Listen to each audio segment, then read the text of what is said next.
Então vamos lá, galera, página 126, 127 da apostila. Vocês vão encontrar ali na página 126 sobre a Semana de Arte Moderna. Cadê o negócio aqui? Tá? Que eu já tinha explicado para vocês, já tinha comentado, tá? Deixa eu só achar no slide onde que tá. Aí, esse aqui eu volto depois. Coluna Prestes é depois. Na página 127, nós temos o movimento operário brasileiro. Tá bom, gente? E aí, esse movimento operário, ele começa a acontecer no Brasil a partir do início ali da Primeira Guerra Mundial. Tá? E por que a Primeira Guerra Mundial marca o início do movimento operário? Porque ela marca também o início de um processo de industrialização do Brasil. Tá? Quando tem a guerra, o Oceano Atlântico ele basicamente está interditado. E aí o Brasil era um grande exportador de matéria-prima, só que ele precisava de tudo que era industrializado, processado, de fora. Tá? E aí vinha de onde? Dos Estados Unidos ou da Europa. Certo? Então, o Brasil ele tinha minério de ferro? Tinha, mas nem sabia explorar naquela época. Quanto mais, quem diria, o ferro já processado, o aço. Tá? O Brasil não tinha nada disso. E não fica só nesses produtos da indústria pesada, tá, gente?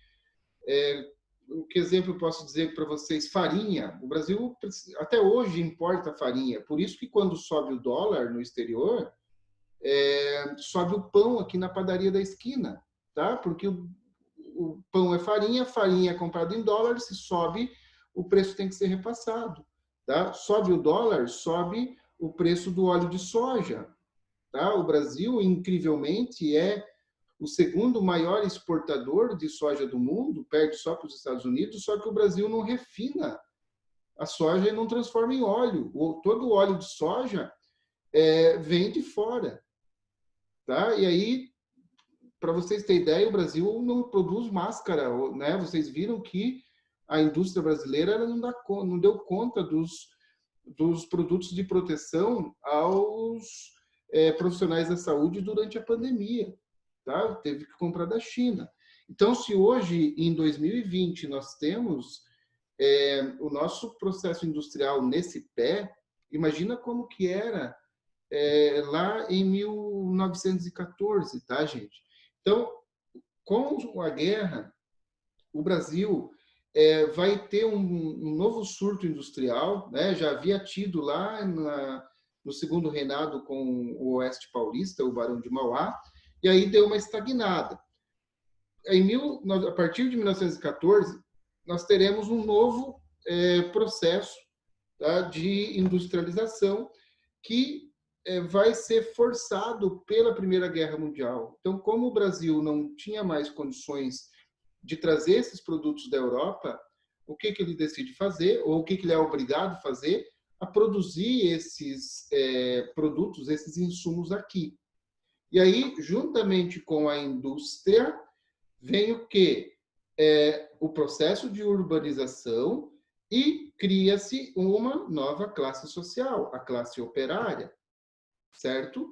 E aí, esse movimento operário, ele surge a partir da organização dos trabalhadores em busca de quê? De melhorias das condições de trabalho, certo? E aí as principais causas: as precárias condições de trabalho e vida, tá? Deixa eu mostrar aqui para vocês na apostila. Ali, ó, a entrada de imigrantes europeus foi decisiva para dar peso numérico e político à composição do operariado industrial naquele momento. Em maior ou menor grau, esses imigrantes chegavam ao Brasil familiarizados com as novas ideologias que emergiam no rastro da segunda revolução industrial europeia. Gente, perguntinha para vocês, chocolatinho para resposta. Quais eram essas ideologias que emergiam no rastro da segunda Revolução Industrial? Na questão dos trabalhadores. Comunismo e anarquismo? Muito bem. Quem falou? Vargas? Juan, comunismo e anarquismo. Oi, eu. Foi tu? Muito bem. Então, gente, quando esses imigrantes chegam no Brasil e eles vão para as indústrias, eles se deparam com uma condição de trabalho que era análoga às condições de trabalho da Europa da primeira Revolução Industrial, eles, obviamente, vão resistir, tá? E vão lutar contra esta situação. No caso dos brasileiros, eles, como não estavam acostumados, e a gente tem que entender, né, que essa classe operária ela também é uma classe desescolarizada, por isso a necessidade de empregar estrangeiros. Por quê? Porque eles tinham já uma mão de obra mais capacitada. Tá? O cara via alguma coisa ele escrita e ele sabia ler, né? O manual de instrução da máquina, por exemplo.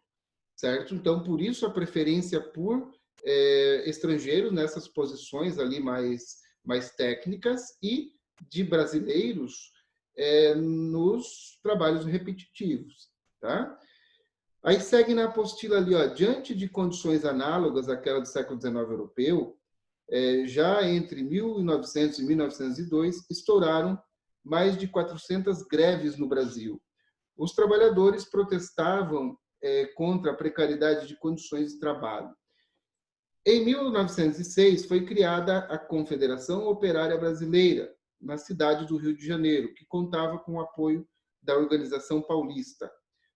Sua publicação quinzenal, A Voz do Trabalhador, chegou a uma tiragem de 4.000 exemplares e foi capaz de manter solidariedade política com as associações internacionais e promover a organização das pautas operárias. Perdão, gente. Vocês estão vendo que nós estamos antes da Primeira Guerra, né? 1902, 1906. Essas greves que começam a surgir, esses grupos operários organizados, eles surgem a partir da influência dessas ideias trazidas pelos imigrantes, só que elas surgem, gente, regionalmente, em locais bastante específicos. Tá? Com o aumento da industrialização, ali uma década depois, isso passa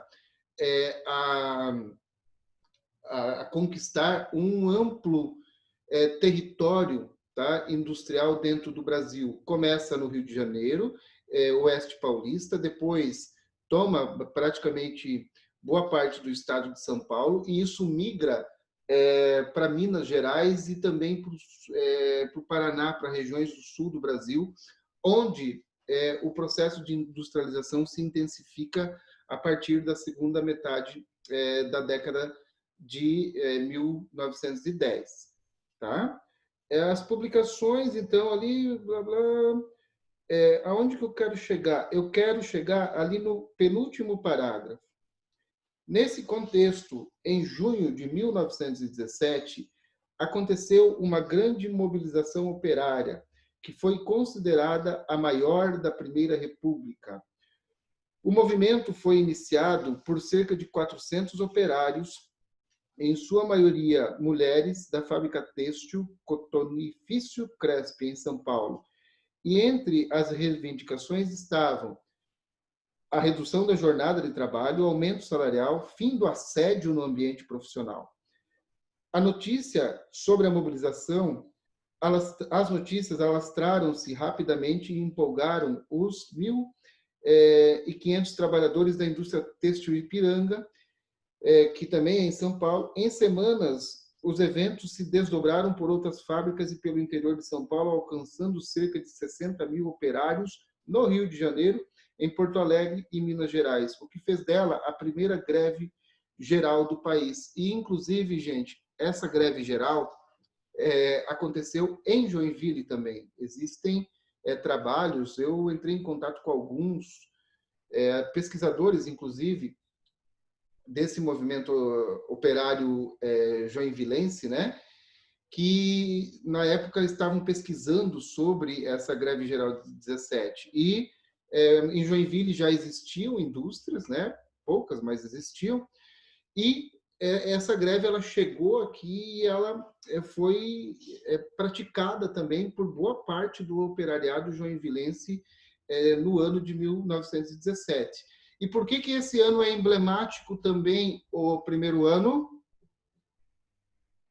Por causa da Revolução de 1917. Muito bem. Qual revolução? 1917, Russa. Muito bem, Revolução Russa de 1917.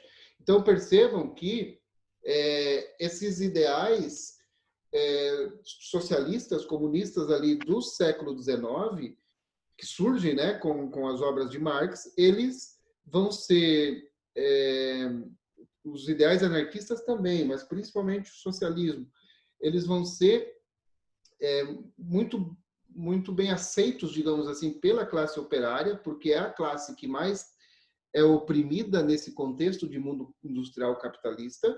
E sempre que um país se industrializa, isso aconteceu na Rússia e aconteceu no Brasil. É claro que no Brasil com bem menos intensidade, né? Chegou a uma greve geral. Na Rússia, o que chegou? Chegou a tomada do Estado pelo movimento operário, pelo proletariado. Ok? E aí a gente tem aqui, ó, características, né? A greve é o principal instrumento de luta, a organização dos sindicatos de influência anarquista. O Partido Anarquista Brasileiro, ele é fundado antes mesmo do Partido Comunista, tá, gente? O Partido Comunista é de 24, 25, alguma coisa assim. E o movimento anarquista ele já é de antes de 1917, tá? Eles defendem a autonomia dos sindicatos e são contrárias às interferências partidárias nos sindicatos. E aí a gente podia abrir uma discussão, né, sobre essa questão sindical, tá? Se vocês fizerem uma experiência, tá, de perguntar na família de vocês aí ou para pessoas que trabalham, tá, se podem fazer uma experiência de perguntar 3 coisas. Primeiro, você acredita que o sindicato é importante? Segundo, você é filiado a um sindicato?